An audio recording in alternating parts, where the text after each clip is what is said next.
പയ്യന്നൂർ നഗരസഭയുടെ കാനായി ജൈവ ഗ്രാമത്തിൽ നടിയിൽ ഉത്സവം സംഘടിപ്പിച്ചു. നഗരസഭ പട്ടിക വിഭാഗക്കാർക്കായി കാനായിൽ ഒരുക്കിയ 7 ഏക്കർ സ്ഥലത്താണ് ആധുനിക കൃഷിരീതികൾ സമന്വയിപ്പിച്ചുകൊണ്ട് പച്ചക്കറി കൃഷിക്ക് തുടക്കമിട്ടത്. ആധുനിക രീതിയിൽ നിർമ്മിച്ച മഴമറയിലൂടെ പയർവർഗ്ഗ ചെടികളും നഗരസഭയിലെ വാർഡുകളിൽ നിന്നും തെരഞ്ഞെടുക്കുന്ന ഗുണഭോക്താക്കൾക്ക് വിതരണം ചെയ്യാൻ ആവശ്യമായ പച്ചക്കറി തൈകളുടെ ഉത്പാദനവുമാണ് ജൈവ ഗ്രാമത്തിൽ നടത്താൻ ഉദ്ദേശിക്കുന്നത്. കൂടാതെ ക്ഷീരമേഖലയുടെ വികസനം ലക്ഷ്യമാക്കി പദ്ധതിയിലൂടെ 30 ലക്ഷം രൂപ ചെലവിൽ 10 പശുക്കളും അതിനാവശ്യമായ പശുത്തൊഴുത്തും നിർമ്മിക്കുന്നതിനാവശ്യമായ പ്രവർത്തനങ്ങളും ആരംഭിച്ചു കഴിഞ്ഞു.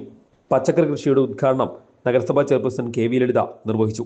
ജൈവഗ്രാമം പദ്ധതി നടപ്പിലാക്കുന്നതിന് വേണ്ടിയിട്ടുള്ള ഒരു പദ്ധതിയുടെ ഭാഗമായിട്ടാണ് SC ഫണ്ട് ഉപയോഗിച്ചുകൊണ്ട് ഈ ഒരു സ്ഥലം 7 ഏക്കർ 2 സെന്റ് സ്ഥലം വാങ്ങുന്നതിന് വേണ്ടി തീരുമാനിച്ചത്.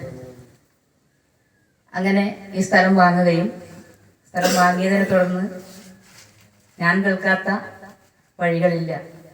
പല രീതിയിലേക്കുള്ള ആരോപണങ്ങൾ, വലിയ തോതിലേക്കുള്ള അഴിമതി ഇതിൻ്റെ ഭാഗമായിട്ട് നടത്തി എന്നൊക്കെ പറയുന്ന വലിയ തോതിലേക്കുള്ള ആരോപണങ്ങൾ ഏറ്റുവാങ്ങേണ്ടി വന്നിട്ടുള്ള ഒരു പദ്ധതിയാണ് ഈ പദ്ധതി. കഴിഞ്ഞ കൗൺസിലിന്റെ സമയത്ത് ശ്രീ ഫൽഗുനേട്ടൻ അടക്കമുള്ള കൗൺസിൽ ഐക്യകണ്ഠേന തീരുമാനിച്ച് നമ്മളെല്ലാവരും ഒറ്റക്കെട്ടായി എടുത്തിട്ടുള്ള ഒരു പദ്ധതി. വൈസ് ചെയർമാൻ PV കുഞ്ഞപ്പൻ അധ്യക്ഷത വഹിച്ചു. നഗരസഭാ സെക്രട്ടറി MK ഗിരീഷ് റിപ്പോർട്ട് അവതരിപ്പിച്ചു. സ്ഥിരം സമിതി അധ്യക്ഷന്മാരായ C ജയ, V ബാലൻ, VV Sajitha, T Viswanathan, TP Sameera, കൗൺസിലർമാരായ KM Chanthukutty, KK Phalgunan, P Bhaskaran തുടങ്ങിയവർ സംസാരിച്ചു. News bureau, Payyanur.